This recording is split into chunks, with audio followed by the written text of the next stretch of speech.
Hello from San Juan, Puerto Rico.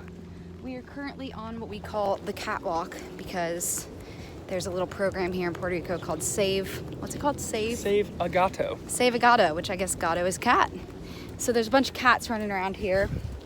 But we were walking and talking and a huge topic came up and immediately I'm like, I'm making a video. We got to share this. So the topic is authenticity. It's like a word that we hear a lot, in whether it be in church or in like self-help books or, visualization type stuff is like authenticity is the answer. But when you actually can actualize that for yourself and experience it, it really is the answer. So what I was talking about was how hearing two different sources of authenticity today. One was a video of a Broadway, either current or former, I'm not sure, Broadway performer who was kind of opening up about her story and her struggles and how she overcame all of them. And another one was actually from a friend who opened up a little bit about her story and her authenticity of her past. And both of those showings of authenticity really helped me today. They really fueled me. They really made me feel healed. They made me want to be more authentically myself.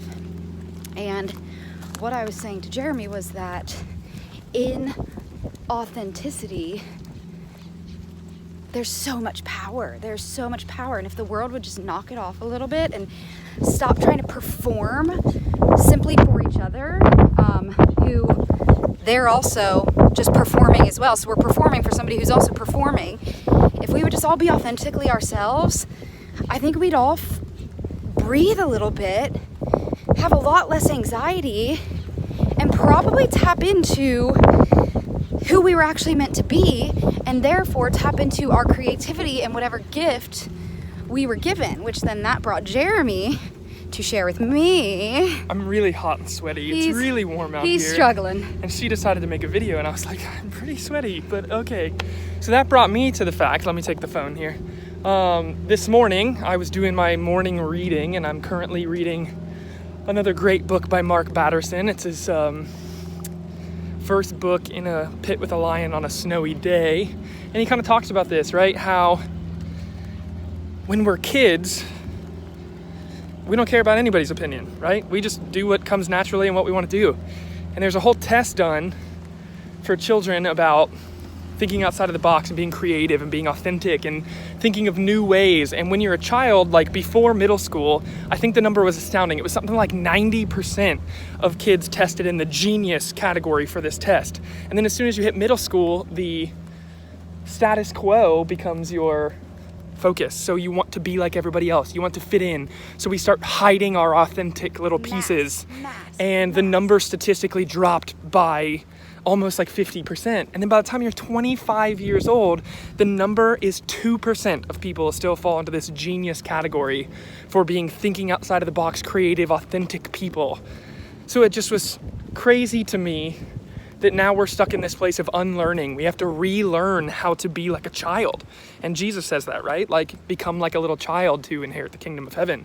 And I think, and Mark Batterson thinks, that kind of has to do with that. We not only have to just, love like a little kid does, but we have to become authentic and creative and forget about what everybody else thinks in order to inherit the kingdom of heaven. So back to Paige. And it's obviously a fine line, right? Like, of course we do care what other people think. And even as good people, even as Christians, even as, even as authentic people, we do care about what other people think because we want to leave a positive impact with people. But I think there's a fine line but definitely a clear difference between performing to be like something that you're not, or you have these pressures to be something for somebody else, versus being authentically yourself, and in doing that, unlock your deepest self to then pour into other people from that place.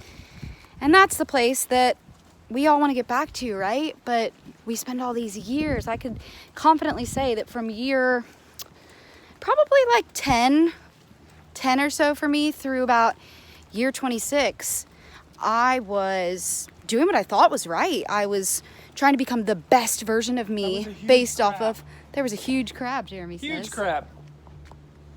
Ooh, creepy. It's crawling. All right, sorry. I was doing everything I thought was right, you know? I was trying to look the best, be the best, sound the best daughter, the best student, the best friend, the best girlfriend, the best wife, the best Christian. I was just trying to be the best, like the best version of me. But I wasn't trying to be the best version of me. I was trying to be what the world said is the best, as opposed to listening, kind of confronting some things about myself, figuring myself out a bit. And now I'm actually settling into the best me, and the creativity is off the charts. It's like we're in a zoo, guys. Look at this guy. Ooh, we'll share with him. you some Into his hole. Into his hole. I don't know if you guys caught that, That was but awesome. that's our thought. And we might as well go ahead and let you guys know that Music Monday, It's gonna be late. it's gonna be late, guys. We're really not succeeding at The this. internet's killing us. It's the internet, and it's the fact that we didn't really think in choosing Monday, that like our Monday is not the same every week. Sometimes we're at sea, sometimes we're in a country with internet, sometimes we're in a country without We're it. gonna start proactively thinking and try and post them early. Yeah, we're gonna start trying to post them early, but this week it's just not gonna happen. So hopefully this video can tide you guys over until Music Monday, because this next time we post our Music Monday, which will probably be on a totally different day of the week, it's actually gonna be It's gonna be us singing. us singing. So it's not just a little, not that those aren't great. The song suggestions I think are awesome as well. But anyway, those are our thoughts. I don't know what day of the week it is. Saturday? Saturday. That's our, what should we call it? Our Saturday snippet of whatever you want it to be. Guys, have a great weekend, and thanks for listening if you made it this far. Saturdays from San Juan. Woohoo! See you guys.